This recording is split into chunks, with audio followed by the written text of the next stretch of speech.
Let's talk about the Detroit Lions against the Green Bay Packers. This loss for the Detroit Lions was demoralizing. Richard, we're coming into a season where everyone in the national media, local media, whatever you want to talk about, they're all talking about the same thing, and that's the loss of both the coordinators. Aaron Glenn, great showing, albeit in a loss with the Jets. You can see the identity of the Jets have shifted.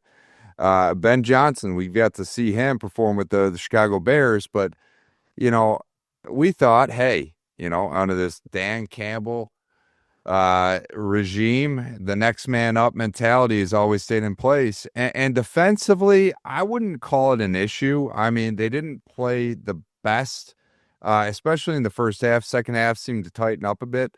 But what was most eye-opening to me was offensively. I mean, this is a team that was known for, first off, you have so many offensive weapons. I don't have to name them, but I will. I mean, Amon-Ra St. Brown, Jamison Williams, Jahmyr Gibbs, David Montgomery, Sam Laporta, just to name a few. And you don't utilize these guys. Jahmyr Gibbs had 10 receptions for 31 yards, Richard. I'm pretty sure I could go out there and do that same workload. I mean, it started from the first possession of the game. You saw it, and it was like, why aren't these guys taking shots downfield?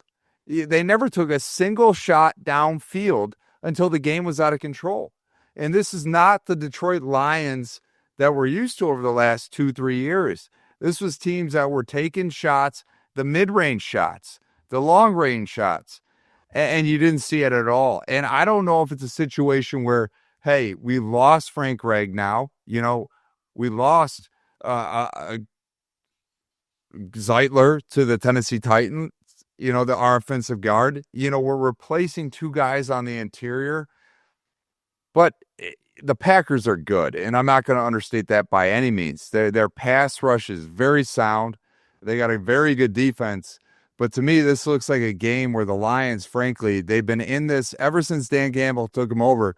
They have not been playing their starters in preseason. And if there was ever any season to do that, it seems to me like it would be this season because they looked ill-prepared, especially on the offensive side of the ball.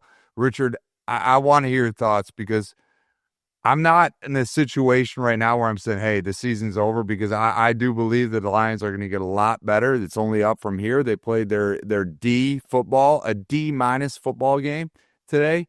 They're only going to get better. But at what point, what are your thoughts on this game? Are the Lions, how scared should I be, I guess, is my question for you. Scared? If we're talking a panic meter and we're saying 1 through 10, I would say it's 4, 5. Don't panic. It's the first game of the season. And there were some positives there defensively. I thought if Anzalone intercepts that errant pass from Jordan Love, I think that changes the game substantially, and we're having a whole different conversation. I didn't feel like their offense was just rolling down the field and just having their way with the Detroit Lions defense. I didn't think that at all. I didn't see that. I didn't feel that. I thought they held their own. I thought they made some plays. I thought there was a few plays they left out there. But I thought offensively, what the Green Bay Packers focused on this offseason, and obviously late into the offseason, up until last week, is pass rush. They saw that the way people had success against the Detroit Lions and beat them when they did the very few times they beat them last year, they hit Jared Goff early and often. They got pressure, and they got it with 4. They didn't blitz him. They didn't send all these exotic pressures. They got there with 4. They covered well on the back end. But they found a way. They said, hey, we're going to build this team to beat the Detroit Lions. We're going to create a ferocious pass rush with 4 guys swarming, have a great rotation. They have a great rotation of guys. They were 8th in sacks last year. And so adding Micah Parsons, even in the limited role that he was in today, made a difference. Like Rashawn Gary with a sack and a half. Wyatt, I think, had a sack. And then, of course, Michael Parsons, late in the game, finds a way to get a sack. And as he gets more comfortable rushing with these guys, I'm sure it'll get even better. But they built themselves, at least defensively, to cause this great offensive line that you've built over the years problems. And that's where things are getting murky, because people are talking about the coordinators, which is solid, but the team isn't drastically different. That offensive line did not play as well as they usually play today. And that's been such a strength of this offense for the last couple years that you almost stop thinking about it. You're like, hey, they're going to open up holes for Jahmyr Gibbs and Montgomery. They're going to give Jared Goff time to go execute, and they didn't today. He was under duress a lot of the times. I think he got sacked. He got sacked 3 or 4 times. Or he got sacked 4 times in this game. He didn't turn the ball over. It wasn't an awful game by any stretch of the imagination, but the Green Bay Packers showed they're a really, really good team. And I told you, Micah Parsons sent them from being a really good team to contenders. And they showed that against a team that was the 1 seed last year.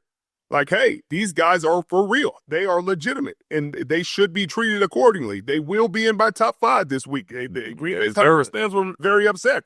They deserve it, but you got to earn it on the field. You can't just say, on paper, we look like this and we should look like this, and they earned it on the field. And the same weakness and concern that I had for them before about winning a Super Bowl, I have for them now, and that's the quarterback position. Not because he's not talented enough, not because he's not doesn't have all the things that could do it. It's because sometimes his decision making and his mechanics just don't seem right. He's backing up off his back foot, lobs a pass that should have been intercepted by Anzalone and been a huge play in the ball game, but it gets dropped and everybody forgets about it. But those are the plays that have been an Achilles heel to this Green Bay Packers team, even with a really good defense, and it's caused issues when they've had defensive success, or when their defense has had a little bit of an off game. He can't necessarily take them to the next step. And so hopefully this game is the first steps of him having that maturity. They have all the weapons they need. They drafted him more weapons. They got Josh Jacobs. They have all the ingredients to have a really great offense. They just have to put it together. No, their offensive line looked really good today too, by the way. They did. I got it. Tip of the cap to the Green Bay Packers. I mean, they really put it all together. They look like a much better team this year, and I hate to say it, but I see them, at this point, I don't want to be a Monday morning quarterback, but they got to be the favorites to win the division right now. They just looked like the better team. They got it together defensively. The Lions have a lot to clean up, and they got to clean it up quick going into Chicago. You hate to see them going 0-2, especially against division rivals to start off the season.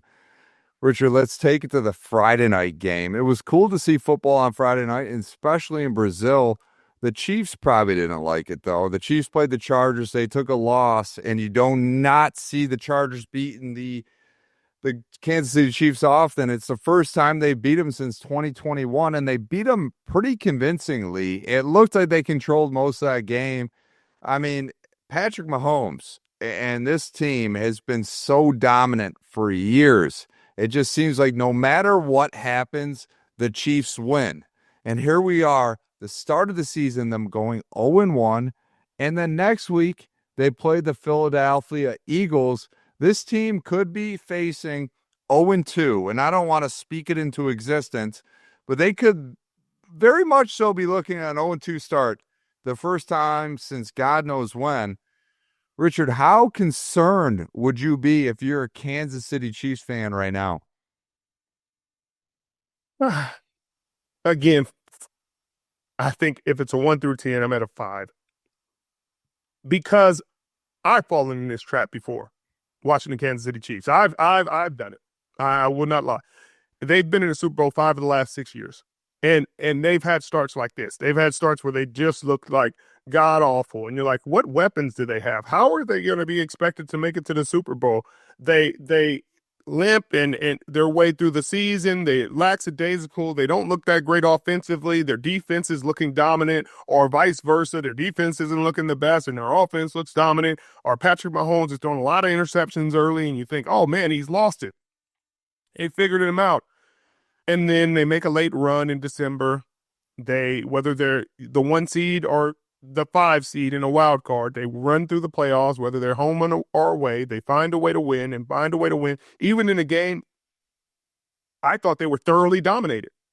You look at the final score, it's 21-27, and it could have been closer than that because the Chiefs were in scoring range, and they kicked the field goal because they thought they could get it back, and they thought they wouldn't have enough time otherwise. I think they score right there, and then it's 24-27 at the end of the game, final score, and you're talking about a game they got dominated. So I'm not panicking if I'm those fans, but what I am, if I'm the LA Chargers and I'm their fans, I'm feeling ecstatic because this is the Justin Herbert that everybody's talked about and everybody thought he would be. Everybody, when he came out of Oregon and he was one of the most heralded prospects, one of them, the generational talents, the arm talent, the athleticism, the speed, the size, the IQ, the brainiac. I lost to him in a chess match. Mitchell, we had a chess tournament and I had him dead to rights. I lost on time, but we're going to talk about that another day. But a brilliant mind and a very quick processor with great accuracy and all those other things. But there was always something holding him back. In his 2 playoff games, he hasn't necessarily played well, had 4 interceptions in one. I thought he had 3 interceptions last year. And so those were the criticisms. And they were rightfully so. And everybody on the other side, the Chargers side, was like, he doesn't have the weapons. He doesn't have this. He doesn't have that.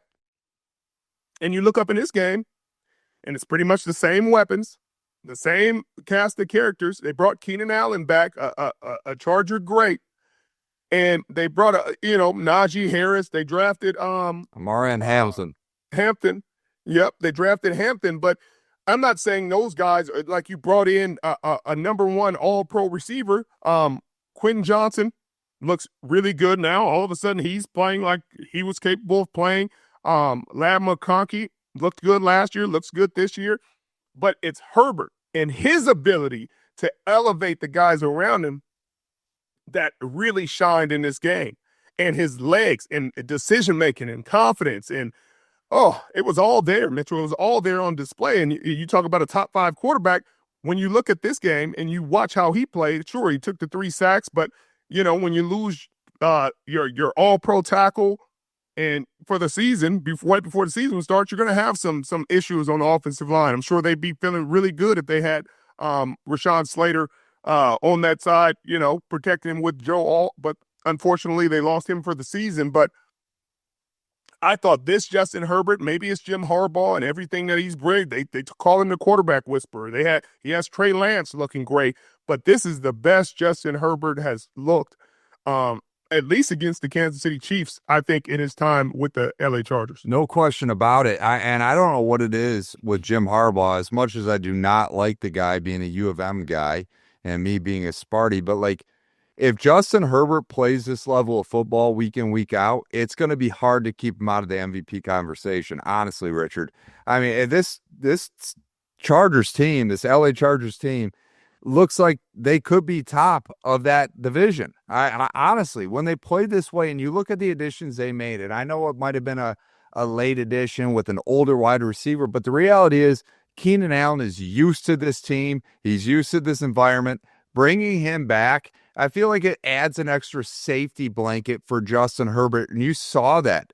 And you saw Quentin Johnson ball out. I mean, I know the guy is not the most sure-handed receiver, but in terms of making big plays, he did just that. And then Lad McConkey, I mean, this is Wes Welker reincarnate for the LA Chargers. You got to love to see it.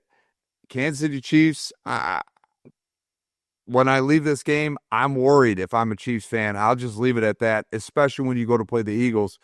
Richard, we got to talk about these Las Vegas Raiders.